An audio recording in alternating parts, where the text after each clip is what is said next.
Hello out there, this is Carlton Clay and we are here for another installment of KARLTON SAYS Real Talk. Today I am very honored to talk with a very well-known actress in the television and film world. She's played on television shows such as Hung and Sons of Anarchy. And guys, please give a warm welcome today to Miss Eileen Grubba. Hi, Miss Eileen, how are you? Hello, Carlton. Hi. How are you? I'm doing great this morning. I'm doing great. How's everything going in LA? Everything is great in LA. It's a little gloomy so far this morning, but really? I'm sure it will shine like it always does eventually. Yeah, it's hot over here, like down here. I'm in Augusta, Georgia, and it's like I think it's like 100 degrees. Oh, you're in Augusta. It's like 100 degrees wow. right now. Yeah, so it's burning up. I think we're supposed to have like a lot of heat and humidity today. So yeah. Oh man, I've been to LA a few times, and like I said, it's a difference between the sunny out there and then the heat and humidity down here. So I need to definitely get back and feel some of that LA sunshine. I hear you. Yeah. I've been to Augusta a few times. It is hot there. Yeah. I remember that. all right, Eileen. I'll just give our listening audience here, tell us a little bit about yourself. Just give us a little bit of your background, hobbies, where you grew up, siblings, favorite color, anything you want to tell us. Boy, I've had an adventure of a life because I was born in Anchorage, Alaska. Oh, wow. And then my parents, after they had 6 kids there, didn't like the cold weather and decided to head south. And en route to Florida, they stopped off in Arkansas. We lived in Arkansas for a few years. Mm-hmm. And then we ended up in South Florida. And so I spent most of my childhood and high school in Fort Lauderdale. And then I went to college at University of Florida. And then I moved to Georgia.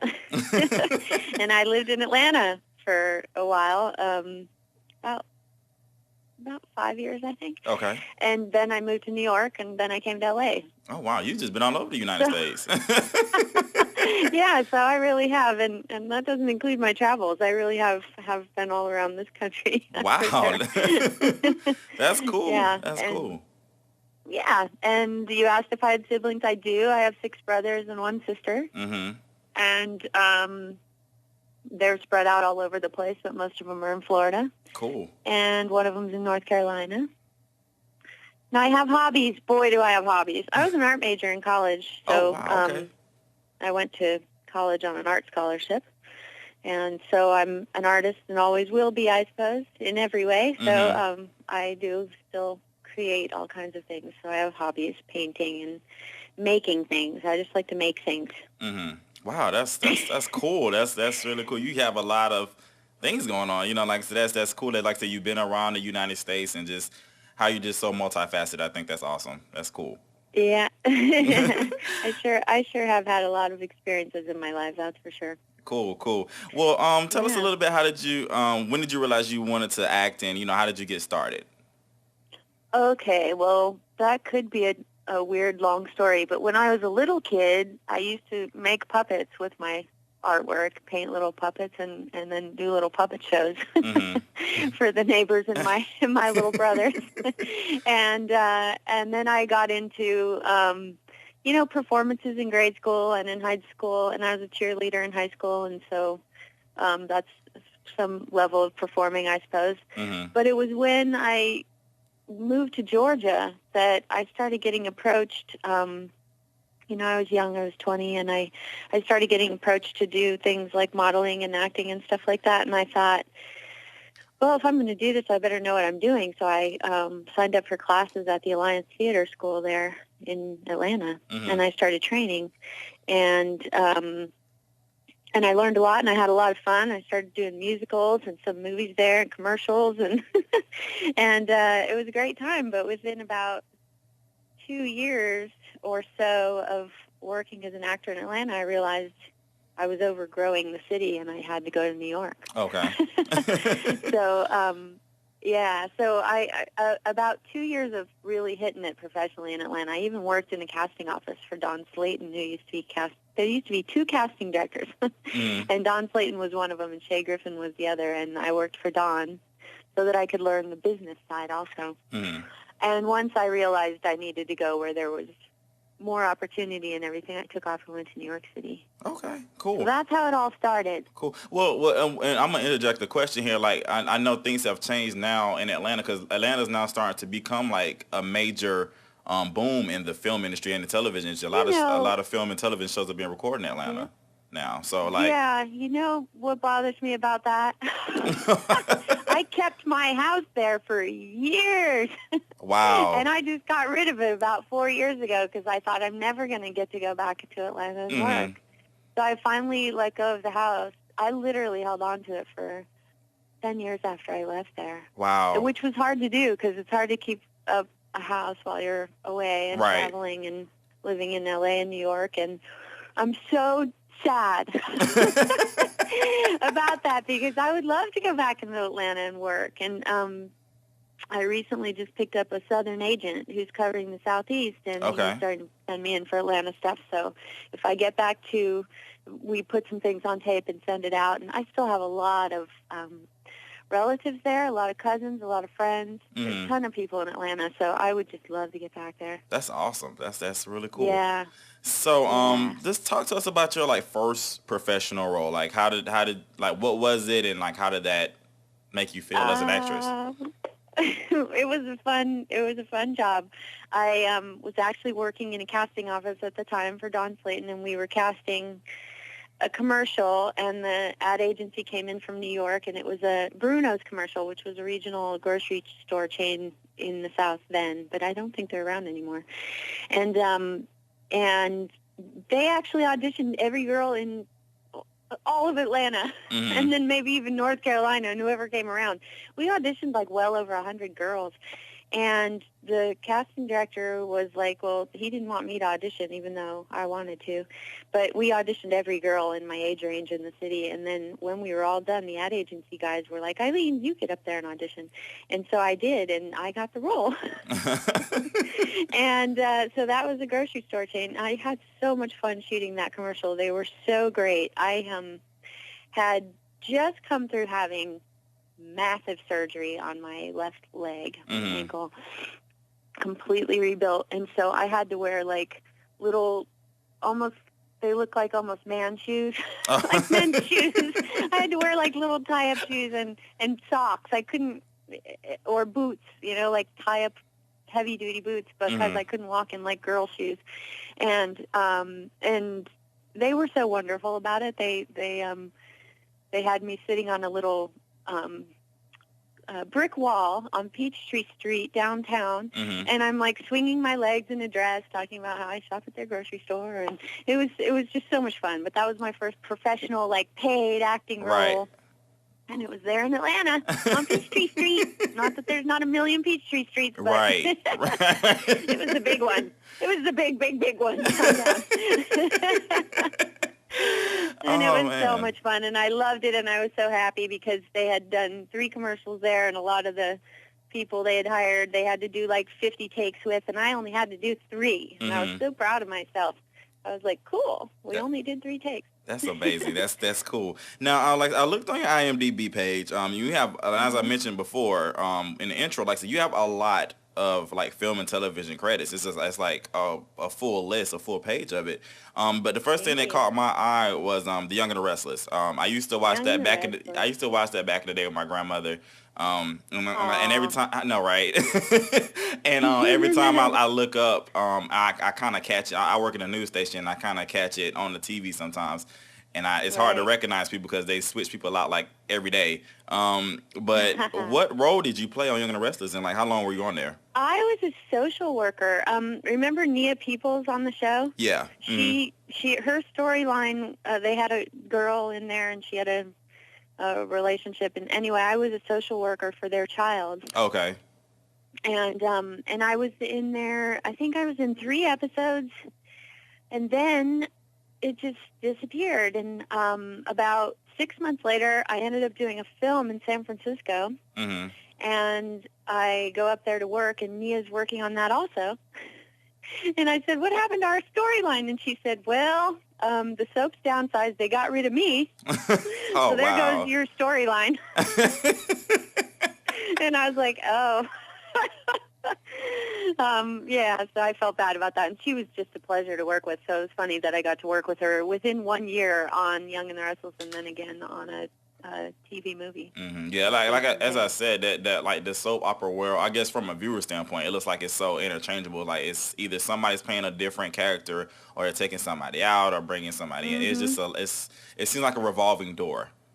Yes, when I first lived in New York City, that was what I did the most. I got hired to work on One Life to Live, and I forget a couple of them. There was one called I think it was called Sunset Beach years ago or something. And those were my first experiences working on a soap. And like you're saying, you watch them with your grandmother.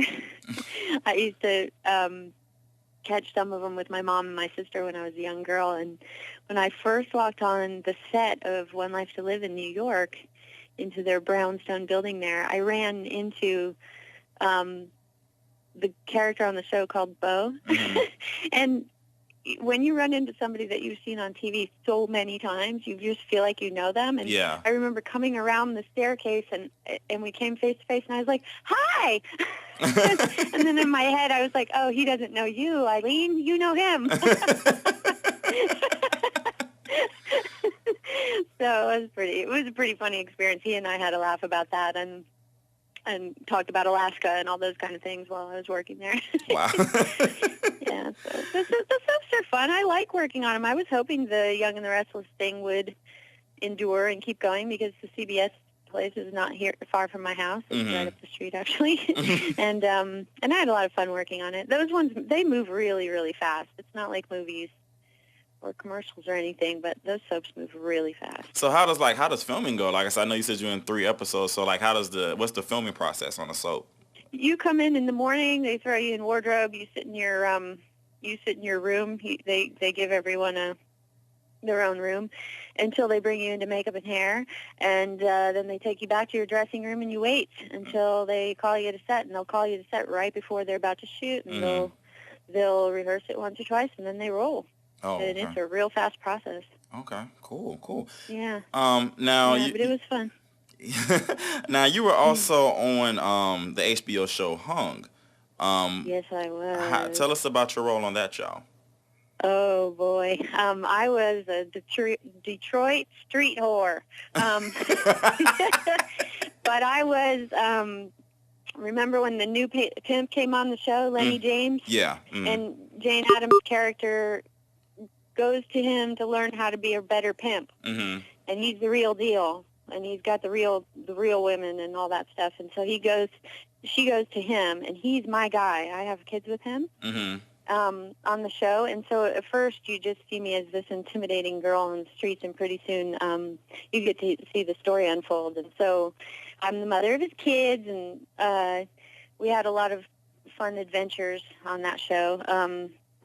Lenny James was a wonderful, wonderful actor to work with, and so was Jane Addams. They were a blast. And our little kids, we had 2 little kids on the show. They were so cute. A lot of fun. They were so much fun.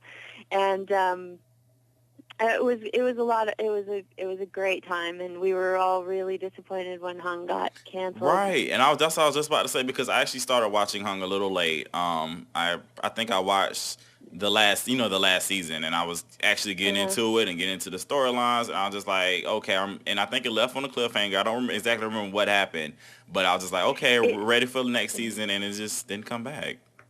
I think HBO canceled from what I understand, they canceled all their, more advanced shows because they get really expensive in their 3rd and 4th seasons and stuff. So they canceled the more expensive shows, is what I understand, so that they could do new ones like Luck, which ended up being more expensive. And so quite a handful of things got canceled, unfortunately. And I had ridden back on the plane with Lenny James, who was telling me that because we went to Detroit to shoot exteriors a few times, and at the last episode, I don't know if you saw, where they ended up tracking us after we stole their money out to a cow farm. That was my farm, and you see me come out on the tractor. And what was going to happen, from what I understand, is that you were going to find out at the beginning of the next season that was my farm, and those were my cows he gave away, and now he's going to have to deal with me. And so it was opening on our storyline, and it was looking very, very promising. We were having so much fun shooting that. Mm. So we were all very disappointed that it got canned. Yeah. Yeah, that sucks. But at least we kind of know what was going to happen, I guess. Yeah. And we had an amazing promo, Lenny and I, that they did for the show that was out there for a while. That was just he and I in a park, and I was buying ice cream and making wishes in a fountain while he was talking about the pimping industry. It was very, very silly, very funny promo. What I liked about the producers were they were just very courageous. They were very courageous producers. Mm-hmm. Writers, producers, yeah. Yeah. All right, well, let's jump into another show, Sons of Anarchy, which is an FX show. So tell our audience a little bit about that show and what character you play and, like, what's your significance, on the show. I love that show. My character is one of the ex-wives of the biker gang, and they kind of treat that as like being one of the ex-wives of the mafia. Yeah. They're never out. And so Bobby on the show is my ex-husband, and my character's name is Precious Ryan, and she's a little bit notorious. They talk about her long before she ever comes on, and they talk about her when she's not on. And because she's mean, she's vicious, so they say, and right when I come on the show, I punch him in the face. Oh, wow. Wow. I'm the brawling tough girl on that show, and he talks about how he thought I was going to kill him, and the new guy, the new husband I have, has a broken arm when he comes on because I did that to him, and so that's a fun character. Sounds fun. Yeah, it's a lot of fun, and I keep hoping that they're writing in more. When it first happened, when it first got on that show, they had called and asked if they could write in something specific to me for their storyline, and so I'm hoping that they bring me back in this season. They were supposed to go back to the storylines of the bikers and their families. Mm-hmm. But so far, I guess they haven't gotten there because they're stuck on that Irish story or something. Okay. Irish gang story. Okay. So we'll see what comes, but we're keeping fingers crossed. Right. I have a lot of Sons of Anarchy fans who are all like, when's Precious Ryan coming back? And I'm like, they need another girl coming on that show kicking some ass. They do. Yeah. It's always good. Always good to see some girls kicking butt. Yep. Because usually the girls are getting kicked on that show. Right. Usually they're getting taken out, except for the lead. Katie Seagal's character. Mm-hmm. She's really tough, and the girl that plays Jax's girlfriend is pretty tough, but the rest of them get taken out pretty fast. Yeah. So the ex-wives keep coming around, though. Well, we hope. Well, we definitely hope you keep coming around. That's what we're gonna hope for. Hope so. Thank you. Thank you. So, do you have any future projects in the works, and if so, what are they? Oh my gosh, I have so many future projects in the works. My head spins sometimes. Yes. Well, I just did do some episodes of the HBO show Enlightened. Okay. And small role, but still I was thrilled to work on it because someone who's very dear to me, Laura Dern, is the lead on that show. And so we always have fun playing together. But bigger things in the works. I'm going to be shooting a film this coming weekend with a bunch of friends from the Actors Studio, and so a lot of us are going to be in 4 scenes together. Okay. Which is going to be fun. It's going to be a very exciting time. And also I have another film that's in production, that's in pre-production, that we're just starting, that I'm one of the leads in. There's a male and female lead. And that's a period piece, late 30s, a thriller and a cop story. And so that one's exciting, and I'm looking forward to getting that thing rolling.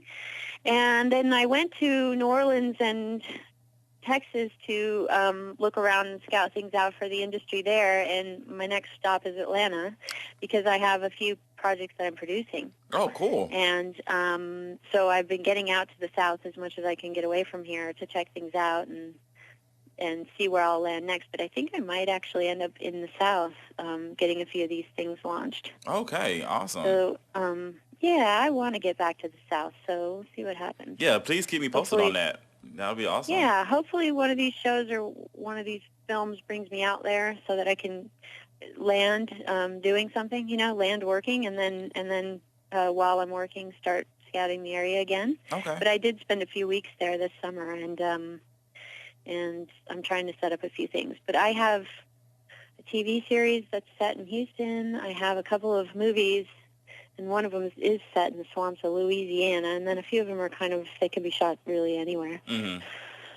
So I'm working on those, and then I just got a writing assignment, so I'm working on that too. Awesome. I keep very busy here. Yeah, you have a lot going. That is a lot. That is a whole lot. It's very, very busy, yeah. But the big dream is the acting. That's what I love to do the most. And every project, even the ones I write and create, I don't make myself the lead in the things I create, but I do put a role in somewhere for me. Why not? What would be the point of producing and doing all this if it wasn't to further my acting? Because that's what I love to do, and that's what I've done for now 22 years and trained for, and I've never stopped training. I'm always over at the Actors Studio with a lot of the greatest, strongest actors in our industry, and constantly working and putting stuff up on stage. And we just did a little musical over there recently. So always something. Always something. That's awesome. Well, since Carlton says, this is a blog about television, if you are watching TV, like, what are some of your favorite shows? Like, what are you watching? Oh, I'm so biased. Oh. It's so wrong, but I'm so biased. But my favorite shows are all the ones that hire me. Because I'll be honest with you, as busy as I am, I do not begin to watch a show until I have an audition for it. Okay. That's honest. And then I start watching that show, and if they don't hire me, I stop watching because I don't have time for that. So I watch the shows that I've been on, and they are my favorite shows. But at least you're being honest, and that's what we love. I'm being honest. I will watch a show when I'm up for it or when I'm trying to get up for it. And then if I've, and there's a handful of them that, that are pretty closed doors with the casting offices, and so I don't waste my time watching those shows, because why would I? It'll get canceled in a few years anyway, and one will come along that will open the doors, and I'd rather watch that. So for me, watching TV is always research. Oh, all right. That's tough, isn't it?